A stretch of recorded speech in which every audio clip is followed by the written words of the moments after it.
हमने आईवीसी को Indus valley civilisation को कवर कर लिया है और इंडस वैली सिविलाइजेशन में हमने प्रीवियस ईयर के क्वेश्चन पेपर्स को और हमने कुछ टेस्ट सीरीज़ के क्वेश्चन पेपर को भी उठा के सॉल्व किया है।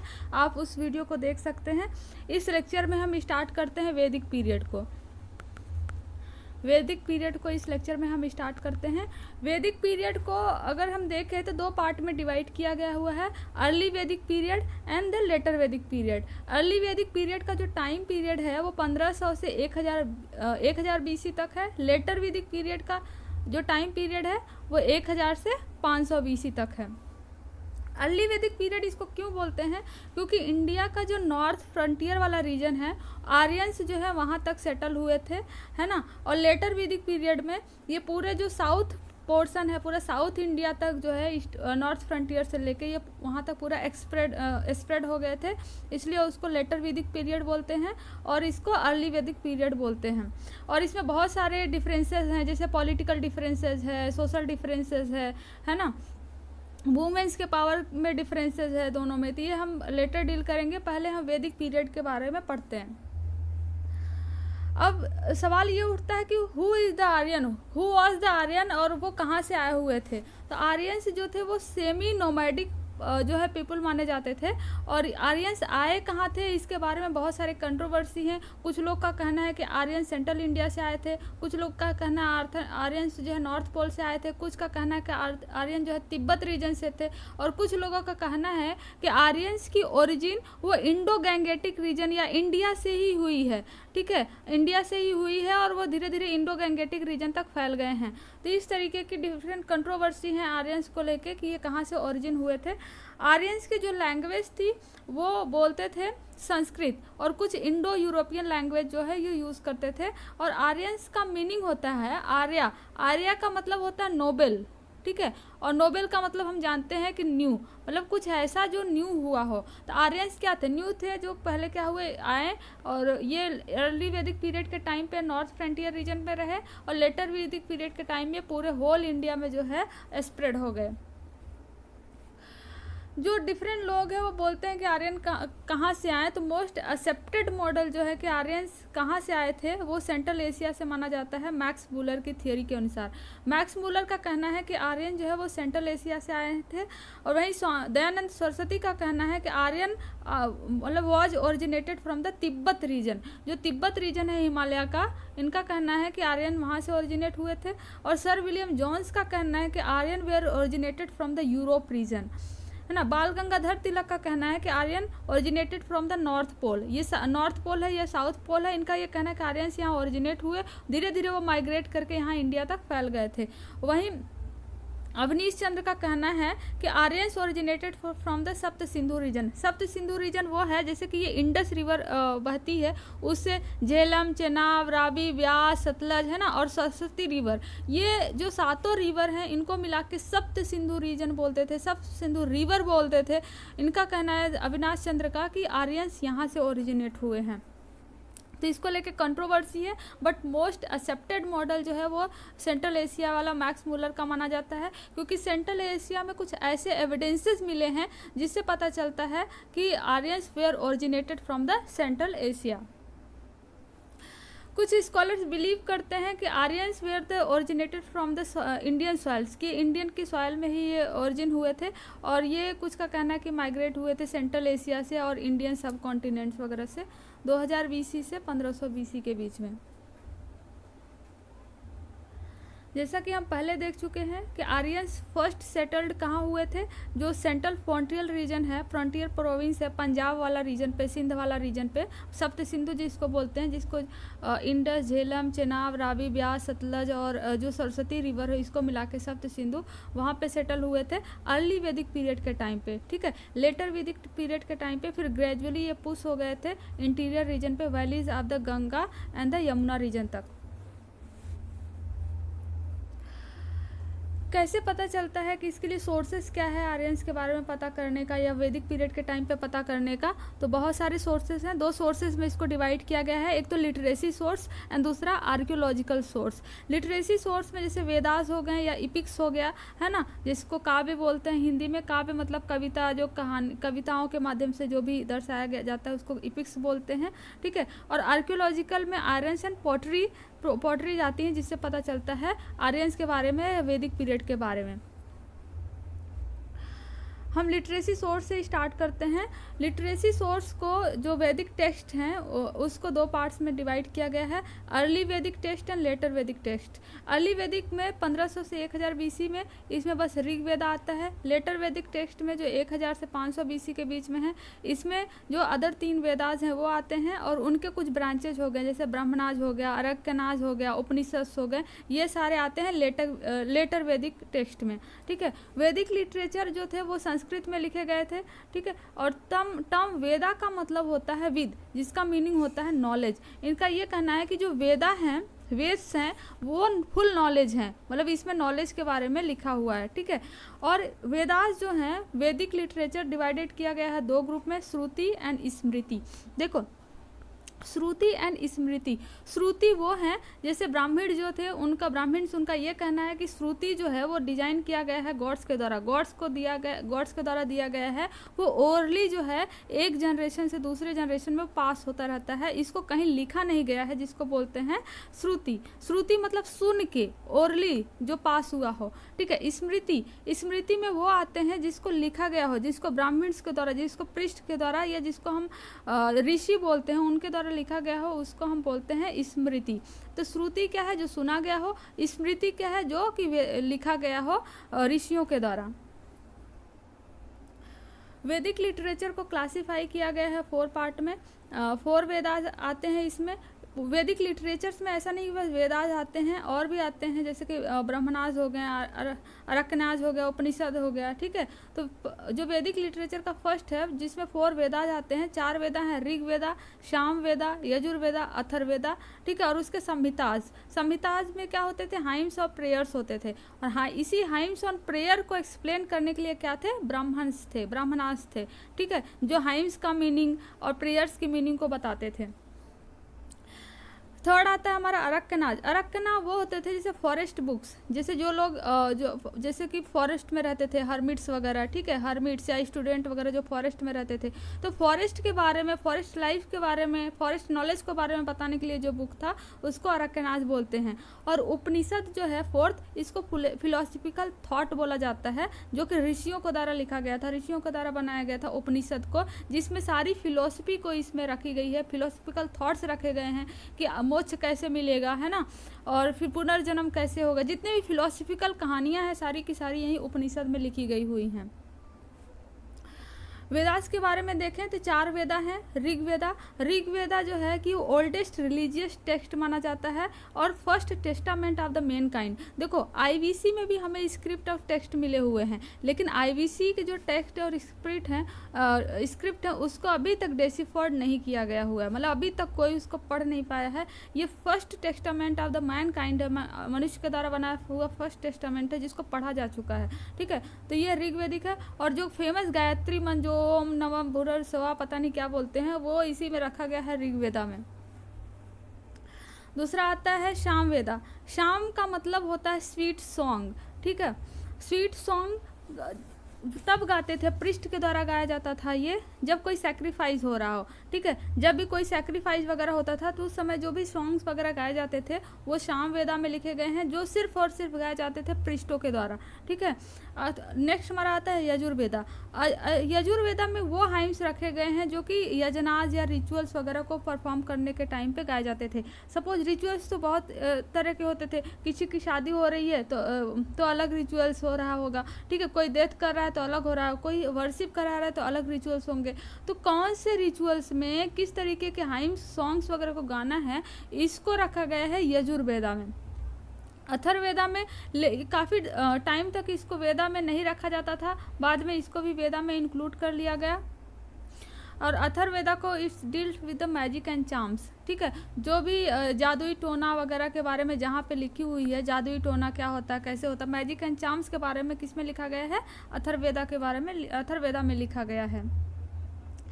ब्राह्मणास में देखें तो ब्राह्मणास जो है written in the prose and after the Veda, ठीक है, वेदा के बाद जो है प्रोज में लिखा हुआ क्या है, ब्राह्मणाज। प्रोज मतलब जो हम हिंदी में गद्य बोलते हैं, गद्य जैसे कहानियों के माध्यम से लिखा गया हो उसको बोलते हैं। और वही इपिक्स क्या होते हैं, इपिक्स वो होते हैं जिनको काव्य के माध्यम से लिखा गया हो, कविताओं के माध्यम से जिसको लिखा गया हो, ठीक है। तो ब्राह्मणाज क्या है कि इसको प्रोज में लिखा गया है आफ्टर द वेदास। फिर अरकनाज आता है, अरकनाज को फॉरेस्ट बुक्स भी बोलते हैं, इसको हमने पहले देख लिया कि जो भी हर्मिट्स एंड स्टूडेंट लिविंग रहते थे फॉरेस्ट में, उनके लिए ये अरकनाज था कि वो किस तरीके से उसमें रह सकते हैं, कि क्या उनकी लिविंग होगी, इसके बारे में अरकनाज में लिखा गया है। उपनिषद में हमने देख लिया कि फिलोसफिकल थॉट्स इसमें लिखा गया है कि सोल आत्मा से कैसे मिलन होगा, गॉड से कैसे मिलन होगा, अल्टीमेट ट्रुथ क्या है, कर्म क्या है, मोक्ष क्या है, माया क्या है, ठीक है, इस सब के बारे में जिसको लिखा गया है, जिसमें लिखा गया उस उपनिषद में लिखा गया है, इसलिए इसको फिलोसफिकल थॉट्स बोलते हैं, ठीक है। और इपिक्स देखें तो इम्पोर्टेंस, इपिक्स का इम्पोर्टेंस क्या है, देखो इपिक्स हमने देख लिया काव्य, ठीक है, इपिक्स का मतलब होता है काव्य हिंदी में। तो जैसे रामायण हो गया, ठीक है, रामायण हो गया, महाभारत हो गया, ये सारी इपिक्स हैं, इसको एज ए काव्य के माध्यम के सारे लिखा गया है। देखो कहीं पे रामायण होता है, ठीक है, लोग वर्शिप कराते हैं जब, तो उसको एज ए काव्य के माध्यम से, कविताओं के माध्यम से वो बोलते हैं, ठीक है। तो इसमें दो इम्पॉर्टेंट इपिक्स क्या है, एक तो रामायण है, दूसरा क्या है, महाभारत। रामायण जो है सबसे ओल्डेस्ट जो है इपिक्स है, वही महाभारत जो है सबसे लॉन्गेस्ट, सबसे ज़्यादा हाइम्स वगैरह इसी में रखे गए हैं महाभारत में। इपिक्स के इम्पोर्टेंस को देखें तो it's give information about the social के बारे में, कल्चर के बारे में, पॉलिटिकल लाइफ के बारे में इपिक बताता है, ठीक है। ये किंगडम के बारे में, राजाओं के बारे में, वेपन्स क्या यूज़ करते थे, कैसे होते थे, आर्मीज के बारे में, इस सब के बारे में बताता है। इसमें भी फिलोसफिकल वैल्यूज़ कुछ लिखी गई हुई हैं, ठीक है। और ये फैमिली के इम्पोर्टेंस के बारे में भी इपिक्स जो है वो बताता है। इपिक्स में हमने देखा कि दो इपिक्स होते थे, दो इपिक्स बहुत इंपॉर्टेंट है, पहला क्या है रामायण, दूसरा हम देखेंगे दूसरा क्या है, दूसरा महाभारत, ठीक है। तो रामायण देखते हैं, रामायण जो लिखा गया है वो वाल्मीकि के द्वारा लिखा गया है, ठीक है। Oldest EPIC of the world की पूरी ओल्डेस्ट इपिक्स बोला जाए कौन है तो वो रामायण है, ठीक है, जिसमें प्रेजेंटली 24,000 श्लोक्स हैं लगभग, ठीक है। और फर्स्ट एंड 7 जो कांड्स हैं, इसके जो श्लोक्स हैं वो डिफरेंट कांड्स में जो डिवाइडेड है, पार्ट्स जो इसके, जैसे रामायण में कई कांड्स हैं, कई पार्ट्स हैं, तो जो पहला और 7th कांड्स है वो जो है ओल्डेस्ट कांड्स हैं, ठीक है। और सेकेंड महाभारत हम देखें जो कि सेकेंड इपिक है, ये Mahabharata longest epic of the world, Mahabharata को पूरे वर्ल्ड की लॉन्गेस्ट इपिक मानी जाती है, जिसमें 1,00,000 श्लोक हैं। हमने देखा भी रामायण में कितने श्लोक थे, 24,000 श्लोक थे, ठीक है। वहीं महाभारत में कितने श्लोक हैं, 1,00,000 श्लोक हैं। तो इसलिए सबसे लॉन्गेस्ट इपिक बोला जाए कौन सा है, दैट इज द महाभारत, ठीक है, जिसमें जो है कि 18 परमाणुस है, और जो संकी परमाणु है वो सबसे ज़्यादा परमाणु है, वो सबसे ज़्यादा न्यूएस्ट वन है, लॉन्गेस्ट वन है। पुराण देखें, पुराण जो है, पुराण का मीनिंग होता है ओल्ड। 80 फेमस पुराण है, Matsya Purana is the oldest Purana text है। और वही अदर इम्पोर्टेंट पुराण के बारे में बात करें तो भगवत जो है, विष्णु जो है, वायु है ना, ब्रह्मनदा, ये सारे के सारे जो पुराण से बहुत इंपॉर्टेंट पुराण है। लेकिन इसमें याद रखने वाली बात है कि कौन सा सबसे ओल्डेस्ट पुराण है, दैट इज द मत्स्य पुराण।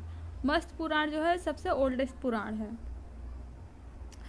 उपनिषद देखें, उपनिषद को क्या है, उपनिषद को वैदिक जो वेद्स हैं उनके एक्जिलरी माने जाते हैं। ऐसा माना जाता है वेद का ये एक्जिलरी है, मतलब एसेसरी जो कहते हैं हिंदी में वो है, ठीक है। जैसे कि अगर हम उपवेदा की बात करें और किस वेदा से एसोसिएटेड है देखें तो आयुर्वेदा जो है वो मेडिसिन जिसमें मेडिसिन के बारे में लिखा हुआ है वो एसोसिएटेड है ऋग्वेदा से, ठीक है। वही गंधर्व वेदा जिसमें म्यूजिक के बारे में लिखा है, हम जानते हैं कि म्यूजिक के बारे में किसमें, सामवेदा में है, ठीक है। और धनुर्विद्या के बारे में देखें किसमें लिखा गया है तो वह यजुर्वेदा में है। और वहीं शिल्प वेदा या अर्थवेदा के बारे में देखें जिसमें वेल्थ क्राफ्ट इसके बारे में लिखा हुआ है वो अथर्ववेदा में लिखा हुआ है।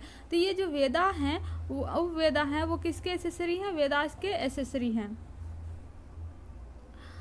आर्कियोलॉजिकल सर्वे में हमने देखा था कि दो बहुत इंपॉर्टेंट है, एक पोट्री और दूसरा जो है आयरन। हम स्टार्ट करते हैं आयरन से।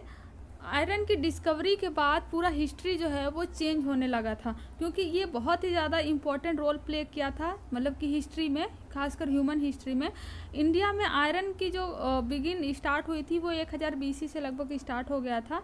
ये आयरन इतना इम्पोर्टेंट क्यों है, क्योंकि देखो पहले कॉपर यूज़ हुआ करता था, ठीक है, ब्रॉन्ज यूज़ हुआ करता था, ये पहले से IBC के टाइम से यूज़ होते थे, लेकिन ये सॉफ्ट हुआ करते थे और उतने ज़्यादा सफिशियंट मात्रा में अवेलेबल नहीं थे। लेकिन आयरन क्या है, आयरन बहुत हार्ड हुआ करता था और बहुत ही प्लेंटी अमाउंट में अवेलेबल था, ठीक है, जिससे क्या करते थे, इजीली खेतों की जुताई कर सकते थे, जिससे फ्लफ बना सकते थे या फॉरेस्ट को कट कर सकते थे, या हंटर या गैदर जो है वो हंटिंग का काम इजीली कर सकते थे, जानवरों को मार सकते थे। तो इसलिए आयरन जो है इनके लाइफ में बहुत ही इंपॉर्टेंट रोल प्ले किया। अगर हम एक एक करके एग्रीकल्चर में देखें, एग्रीकल्चर में आयरन की डिस्कवरी से एग्रीकल्चर का जो इकोनॉमिक डेवलपमेंट में रोल था वो बहुत ज़्यादा बढ़ गया, ठीक है। आयरन के यूज से एक्सेस बना, एक्सेस जिसको हम कुल्हाड़ी बोलते हैं, इन्होंने कुल्हाड़ी बनाई और कुल्हाड़ी की वजह से ईजिली जो है फॉरेस्ट को कट कर सकते थे, ठीक है। या ऐसे औजार बनाए इन्होंने जिससे ये क्या करते थे, जानवरों को, ये एनिमल्स को मार सकते थे। तो इनके लाइफ में आयरन का बहुत ही इम्पॉर्टेंट रोल रहा है और इनकी पूरी लाइफ स्टाइल जो है आयरन की वजह से चेंज हो गया। इसलिए UPSC का बहुत ही इम्पॉर्टेंट और फेवरेट टॉपिक है प्रीलिम्स के लिए और मेंस के लिए भी, आयरन का यूज ड्यूरिंग द वैदिक टाइम, वैदिक पीरियड। आयरन के आने से ना केवल इनको एग्रीकल्चर में हेल्प मिली बल्कि इनके ऑक्यूपेशन में भी बहुत सारे चेंजेज आए, जैसे कि वीविंग में कोई बुनना है कुछ, है ना, या कारपेंटिंग का काम करना है, टैनिंग या टूल मेकिंग का कुछ करना है, मार्केटिंग का करना है। तो इसमें इनके ऑक्यूपेशन में भी आयरन की वजह से बहुत ही ज़्यादा ट्रेड्स में इनका, मतलब कि ट्रेड में आयरन बहुत ज़्यादा इंपॉर्टेंट रोल प्ले किया।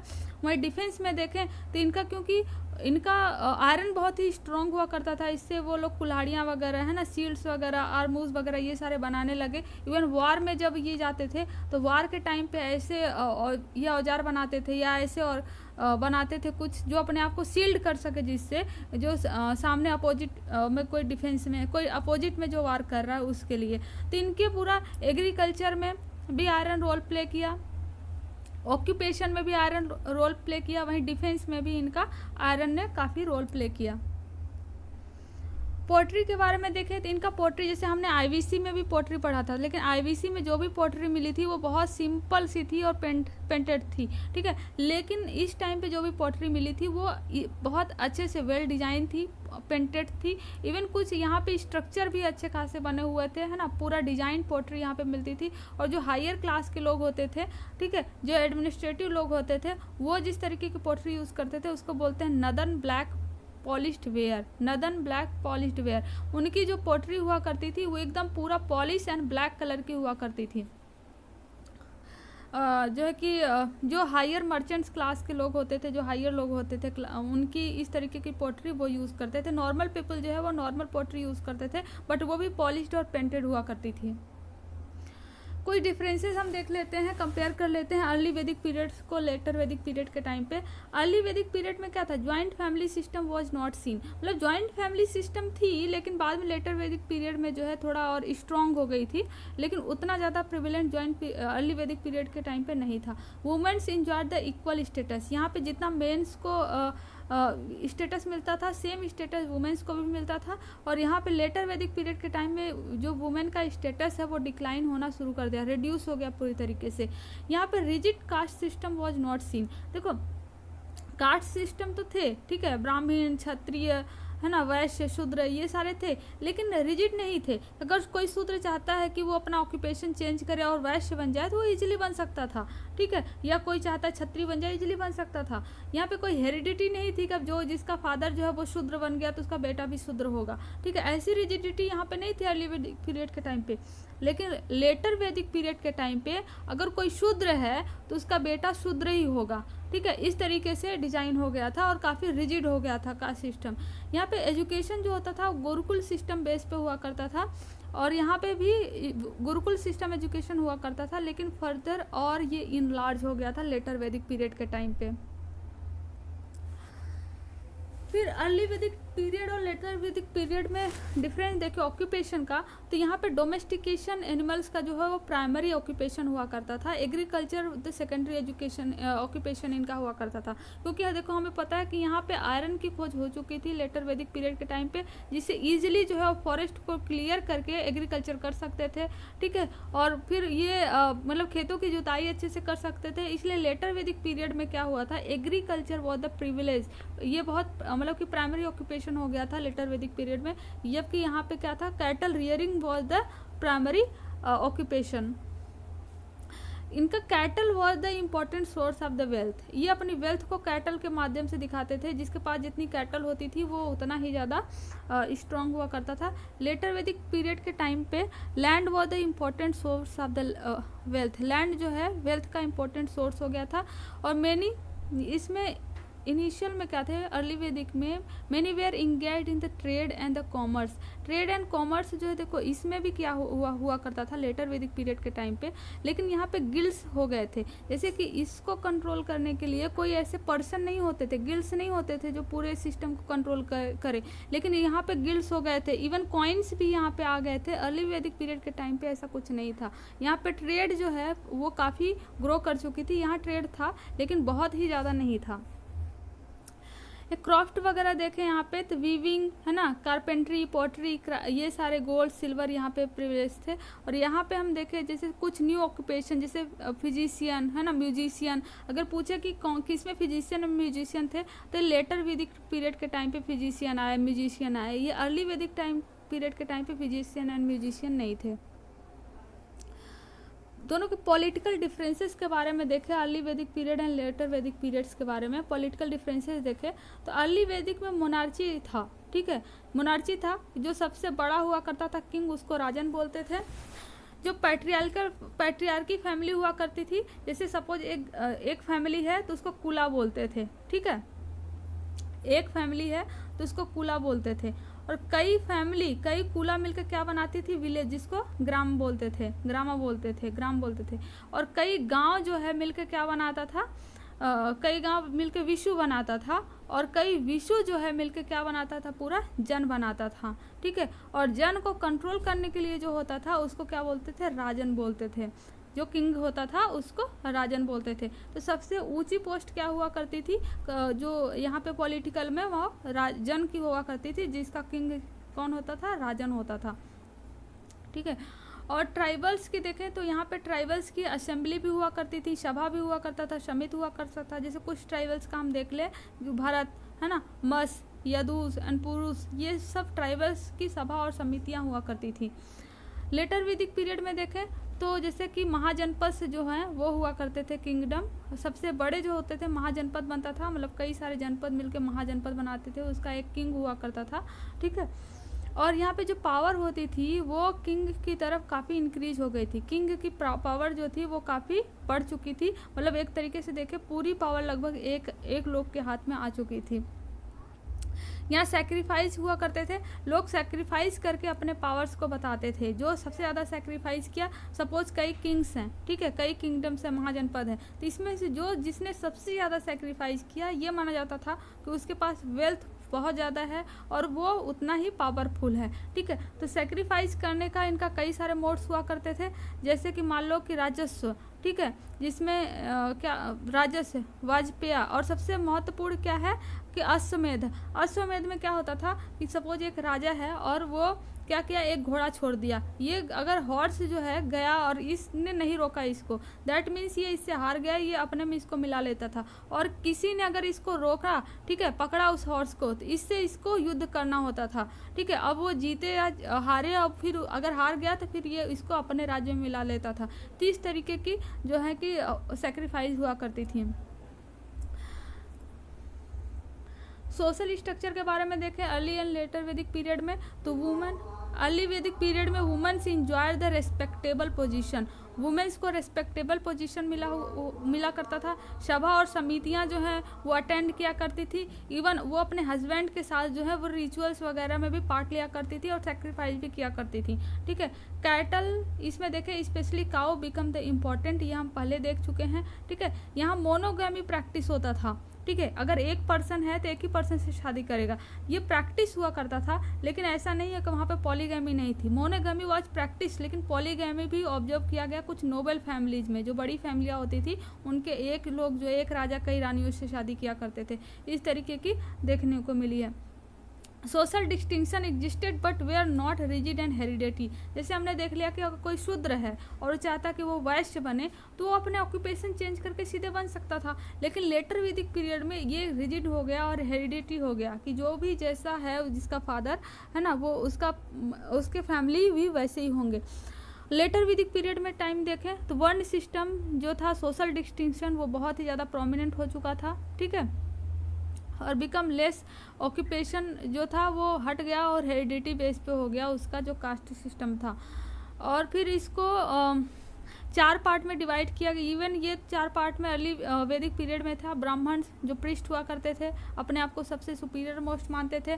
फिर क्षत्रिय जो रूरल हुआ करते थे। वैश्य है ना, जो एग्रीकल्चर वगैरह ट्रेड वगैरह किया करते थे। और शूद्र हुआ करते थे जो कि सबसे नीचे हुआ करते थे, जो लेबर वगैरह इस तरीके की वर्क्स किया करते थे, वो शूद्र हुआ करते थे। वुमेन्स को यहाँ परमिट नहीं किया गया असेंबली और सभा को, जो समिट को अटेंड करने में, जो इवन स्पेशली जो लोअर सोसाइटी से आते थे वो। चाइल्ड मैरिज देखें तो चाइल्ड मैरिज बिकम कॉमन। यहाँ पे चाइल्ड मैरिज नहीं हुआ करता था अर्ली वैदिक पीरियड में, लेटर में चाइल्ड मैरिज कॉमन हो गया था, ठीक है। इवन यहाँ पे विडो का रीमैरिज हो सकता था। अगर किसी का हस्बैंड मर गया तो वो रीमैरिज उसका हो सकता था, लेकिन यहाँ विडो की रीमैरिज को हटा दिया। विडो की रीमैरिज लेटर वैदिक पीरियड में नहीं हुआ करते थे। तो ये हम देख लिए कि वुमेन्स की जो है कि बारे में, लेकिन फिर से हम एक टेबल के माध्यम से इसको पढ़ लेते हैं कि वुमेन्स को इक्वल स्टेटस मिलता था मेंस के, ठीक है। वो रिलीजियस वगैरह में पार्ट किया करती थी, सेक्रीफाइस किया कर सकती थी। यहाँ ये स्टेटमेंट गलत है। यहाँ जो है कि रिलीजियस समिति सभा में पार्ट नहीं करती थी और ना ही सेक्रीफाइस कर सकती थी अपने हस्बैंड के साथ जाके, ठीक है। यहाँ वुमेन्स के स्टेटस को डिक्रीज कर दिया गया था। यहाँ वुमेन्स को भी एजुकेशन मिलता था। अर्ली वैदिक पीरियड के टाइम पे वुमेन्स को भी एजुकेशन मिलता था। यहाँ पे few womens got received education, जो कुछ हायर फैमिलीज की होती थी या प्रिस्ट फैमिली की होती थी, ब्राह्मण्स होती थी, उन्हीं को ही एजुकेशन मिलता था, सबको नहीं मिलता था, ठीक है। और अर्ली वैदिक में freedom to choose their husband, अपने हस्बैंड को चूज कर सकते थे, लेकिन लेटर वैदिक में ऐसा फ्रीडम नहीं था। यहाँ विडो की रीमैरिज भी हो सकती थी, यहाँ विडो की रीमैरिज नहीं हो सकती थी, ठीक है। ये मोनोगैमी था यहाँ पे, ठीक है। हालांकि पॉलीगैमी होता था, लेकिन यहाँ पे पॉलीगैमी बहुत कॉमन हो चुका था लेटर वैदिक पीरियड के टाइम पे। कास्ट सिस्टम में देखें, कास्ट सिस्टम में यहाँ ब्राह्मण्स, क्षत्रिय, वैश्य, शूद्र जो हुआ करते थे, ठीक है। लेकिन सोशल क्या था कि फूड जो कुक्ड होता था वो अगर शूद्र ने बनाया है तो वो ब्राह्मण खा सकता था, लेकिन लेटर वैदिक में ऐसा नहीं था। यहाँ पे इंटर मैरिज भी कर सकते थे, ऑक्यूपेशन चेंज कर सकते थे। यहाँ पे ऑक्यूपेशन वगैरह नहीं चेंज कर सकते थे। वर्ण सिस्टम वो काफ़ी ज़्यादा रिजिड हो चुका था। पावर्स जो है वो ब्राह्मण ज़्यादा इंजॉय करते थे, उसके बाद क्षत्रिय इंजॉय करते थे। और न्यू वर्ण सिस्टम कुछ स्टार्ट हो गया, जैसे चैरियट मेकर्स, टेनर्स, कारपेंटर्स, ये सारे यहाँ पे स्टार्ट हो गए। और लाइफ जो है शूद्रा की वो बहुत ही ज़्यादा अनटचेबल जो स्टार्ट हुआ था, ये शब्द और अनटचेबिलिटी जो आई वो लेटर वैदिक पीरियड से आई है। तो ये बहुत इंपॉर्टेंट है। अर्ली वैदिक पीरियड में अनटचेबिलिटी वर्ड्स नहीं हुआ करते थे, लेटर वैदिक में अनटचेबल वगैरह की स्टोरियाँ सब आनी स्टार्ट हो गई। स्टेजेस ऑफ द लाइफ की स्टेजेस के बारे में देखें तो अर्ली वैदिक पीरियड में ऐसा कुछ कॉन्सेप्ट नहीं था कि स्टेजेस जो है लाइफ की वो डिवाइड कर दिया जाए। लेटर वैदिक पीरियड में लाइफ की स्टेज को 4 पार्ट में डिवाइड कर दिया गया कि अगर 1 से 25 साल तक क्या होगा कि वो ब्रह्मचार्य रहेगा, ब्रह्मचार्य आश्रम में रहेगा, मतलब एजुकेशन में है ना, डेवलपमेंट में, बॉडी और माइंड को डेवलप करने में अपना जो है कि जीवन गुजारेगा 25 साल तक। 25 साल के बाद वो गृहस्थ जीवन जिएगा, ठीक है, और फैमिली जीवन जिएगा, शादी करेगा। फिर थर्ड स्टेज में 50 से 75 साल में क्या था कि वनप्रस्थ आश्रम, मतलब अपने मेडिटेशन और प्रेयर में अपना ये टाइम गुजारेगा। और फोर्थ स्टेज में क्या होगा कि वो जंगलों में, फॉरेस्ट में जाके सन्यासी बन जाएगा। तो ऐसा जो इस तरीके की कॉम्प्लेक्सिटी और जो था ये अर्ली वैदिक पीरियड के टाइम पे ऐसा कोई कॉम्प्लेक्सिटी नहीं था, खासकर लाइफ को लेके। जबकि लेटर वैदिक पीरियड में एकदम बहुत ज़्यादा कॉम्प्लेक्सिटी आ गई और पूरी जो है लाइफ को ही 4 पार्ट में डिवाइड कर दिया गया। एजुकेशन के बारे में हमने देखा कि यहाँ पे गुरुकुल सिस्टम एजुकेशन हुआ करता था, जब जो है कि यहाँ पे भी हुआ करता था लेटर वैदिक में, लेकिन और ही ज़्यादा इनलार्ज हो गया, मतलब इस्टेब्लिश हो गया था। जैसे कि उसमें गुरुकुल्स में क्या पढ़ सकते थे कि वेद्स पढ़ सकते थे, literature, mathematics, law, astronomy, astrology, है ना, ये सारी चीज़ें पढ़ सकते थे। यहाँ पे कोई फ़ी नहीं हुआ करता था, गुरुकुल में पढ़ने के लिए कोई फ़ी नहीं हुआ करता था। वॉलेंट्री बेसिस पे जो था डोनेट कर सकते थे, जिसको गुरु दक्षिणा बोलते थे, वो भी एजुकेशन मिलने के बाद। चिल्ड्रंस जो बिलोंग करते थे हायर क्लास से, जैसे क्षत्रिय हो गया, ब्राह्मण्स हो गया, वो एक साथ बस रह सकते थे, ठीक है। इकोनॉमिक स्ट्रक्चर के बारे में बात करें तो ये हम पहले भी पढ़ चुके हैं कि कैटल रियरिंग जो है वो इनका प्राइमरी बिजनेस हुआ करता था, और एग्रीकल्चर जो है वो एग्रीकल्चर भी करते थे, कैटल रियरिंग करते थे और एग्रीकल्चर भी करते थे, लेकिन प्राइमरी क्या था वो कैटल रियरिंग था। एग्रीकल्चर जो है वो एज एसेसरी यूज़ करते थे।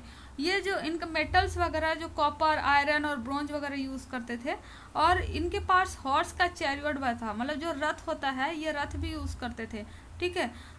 और रिवर्स जो है ये ट्रांसपोर्ट के लिए क्या यूज़ करते थे, रिवर्स वगैरह यूज़ करते थे। कॉटन, वुलेंस, फैब्रिक वगैरह बनाना स्टार्ट कर दिए थे। इनिशियली इनके पास कोई कॉइन नहीं था, एक तरीके से देखें तो ये कॉइन्स का उतना ज़्यादा यूज़ नहीं किए हैं। लेटर टाइम पे जो है निस का जो कॉइन है वो स्टार्ट हो गया था, लेकिन ट्रेडिंग में उतना ज़्यादा इसका रोल नहीं हो पाया था। ये निस्का जो है, निस्का कॉइन जो है वो लेटर वैदिक पीरियड के टाइम पे ट्रेडिंग में बहुत ज़्यादा इसने ये कॉइन हेल्प किया हुआ था।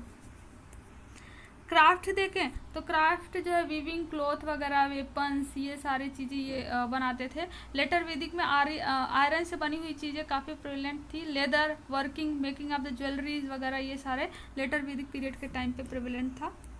ट्रेड एंड इंडस्ट्री के बारे में बात करें, जैसे हमने बोला कि यहाँ पे बार्टर सिस्टम जो है वो ज़्यादा यूज़ होता था।